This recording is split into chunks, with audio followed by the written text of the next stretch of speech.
If P equals matrix with rows 4, minus 2, next row 1, 3, and Q equals matrix with rows minus 1, 5, next row 2, minus 4, compute 2P minus 3Q.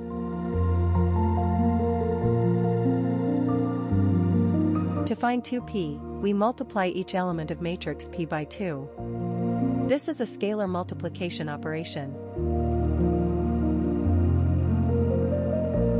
Similarly, to find 3Q, we multiply each element of matrix Q by 3, another scalar multiplication.